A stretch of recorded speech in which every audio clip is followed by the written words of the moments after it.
Jadi ini kita mencoba memaknai kembali apa yang sudah kita ketahui selama ini, tapi juga tetap harus ada interrelasinya dengan fakta-fakta yang kita alami sehari-hari. Ini ada Mas Helmi, ada Mas Roni, ada Mas Imam, ada Mas Doni, ada Mas Jijit, ada Ramli, ya, dan seterusnya. Jadi gini, Mas Helmi, semua orang Islam sampai anak kecil, balita awal pun sudah hafal la haula.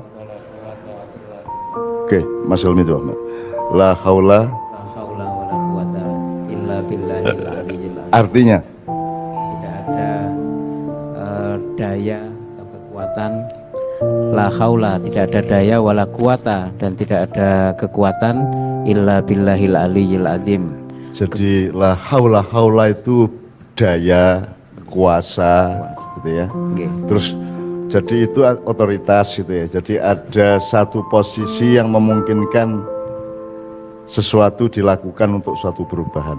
Itu namanya haul ya. Jadi makanya jadi bahasa Indonesia jadi gaul itu kan aslinya kan dari haul ya. Bukan khol ya. Haul, la haula. Jadi tidak ada haul, tidak ada kuwah illa billah, itu maksudnya kecuali kalau letterleknya kecuali bersama Allah yang ya, al-ali, yang kecuali kalau kita ibaratkan itu kita gitu ya. Nggih.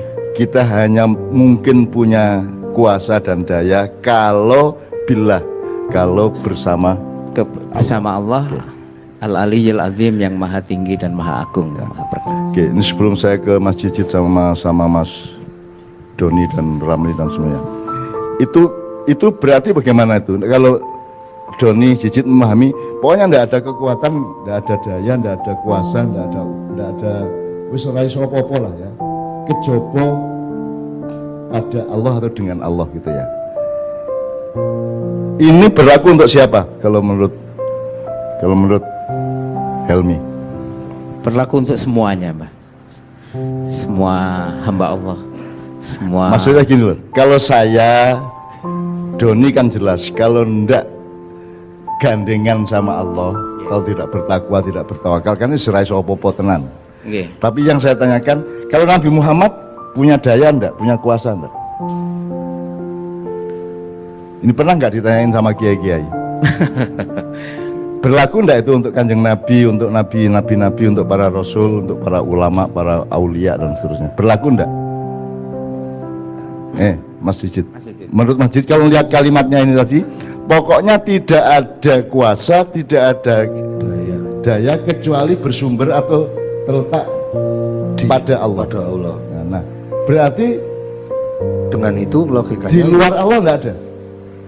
Mestinya nggak ada. Nggak ada toh? Nggak ada. Kalau melihat kalimat ini berarti Ya. tidak ada apapun selain Allah. Mutlak Tidak benar. juga malaikat Jibril, Ya.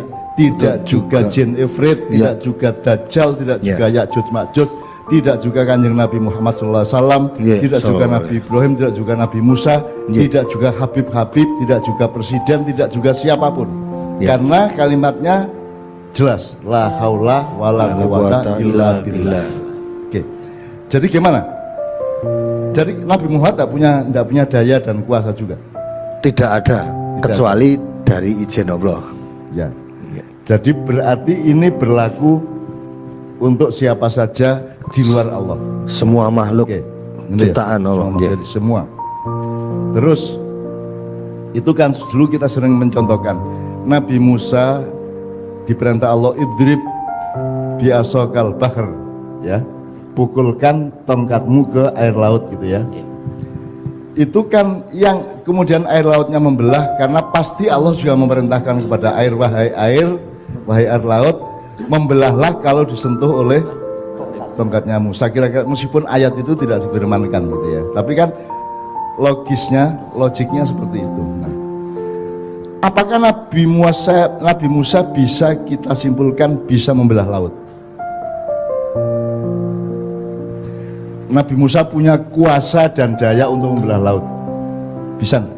Kalau dari kalimat Al-Quran tadi sebenarnya tidak. Tidak. Kecuali izin Allah.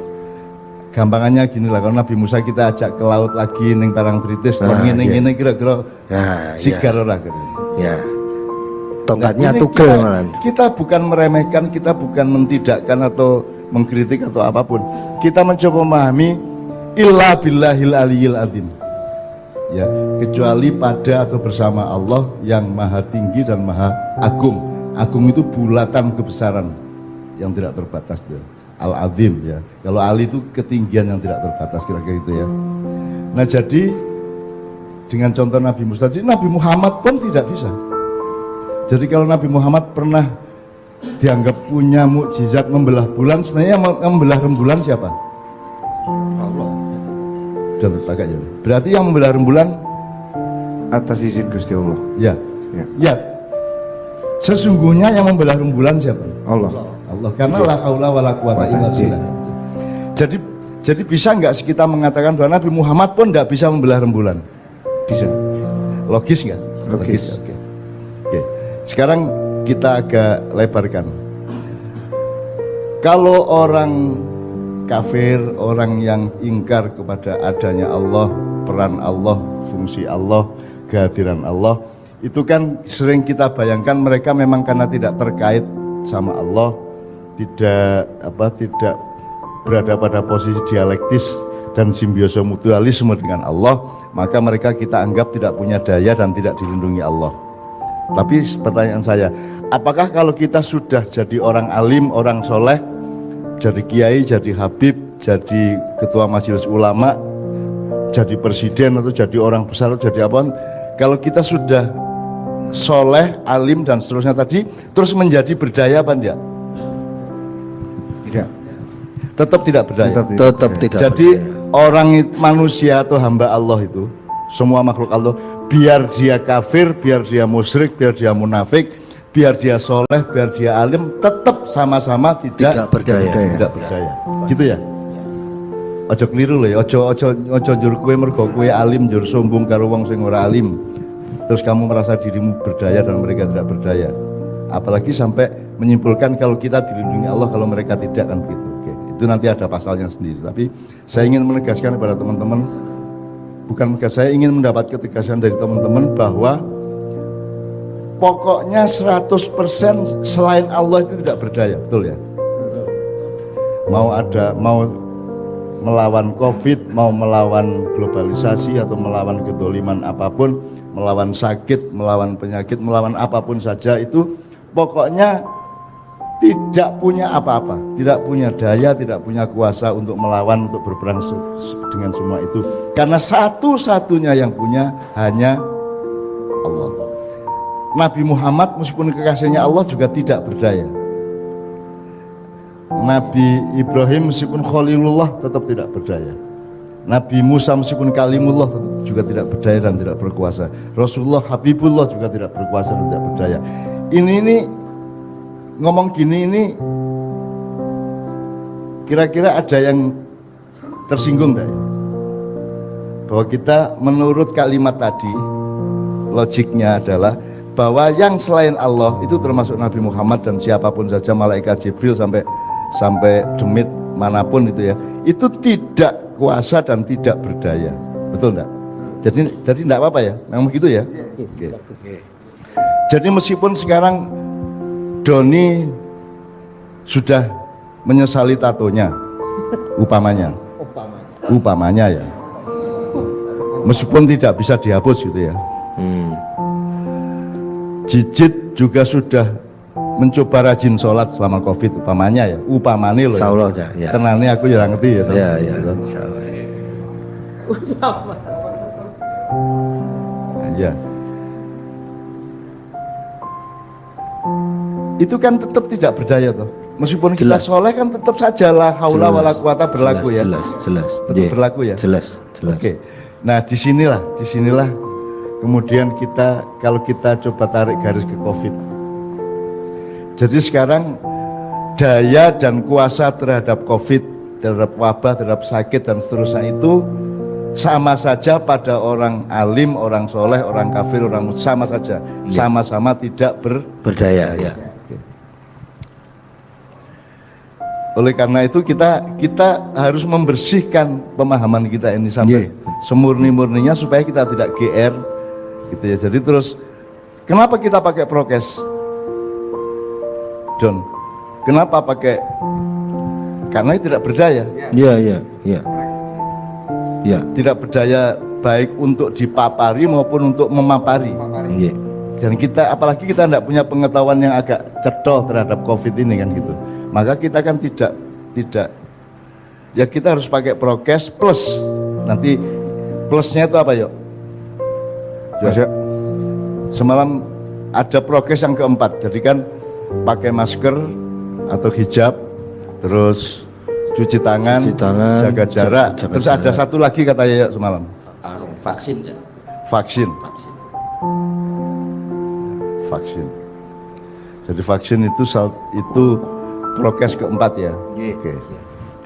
Tapi ada nggak orang yang sudah divaksin tetap kena? Tetap kena, ada.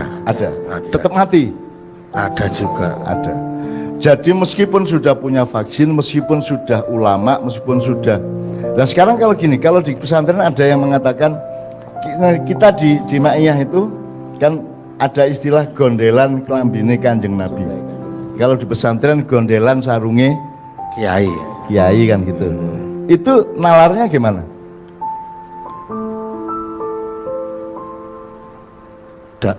Kalau menurut saya Kan itu kan secara kan, fisiknya ya. itu kan mengandaikan bahwa Pak Kiai dan Kanjeng Nabi tadi itu punya kekuatan untuk kita sandari, untuk kita gondeli kan gitu. Nah, tapi kan faktanya menurut kalimat tadi kan enggak. Enggak. Sama sekali tidak. Nah, tetapi kan ada syafaat, Mas Helmi. Sepengetahuan Mas Helmi, syafaat ini kan semacam apa ya? Semacam sertifikasi dari Allah kepada Nabi Muhammad untuk menampung sejumlah orang yang mencintai Allah dan Rasulullah untuk mendapatkan kerahmat dan kebaikan dari Allah, gitu ya. Artinya syafaat itu semacam surat apa ya? Legalitas. Ya, itu ya. legalitas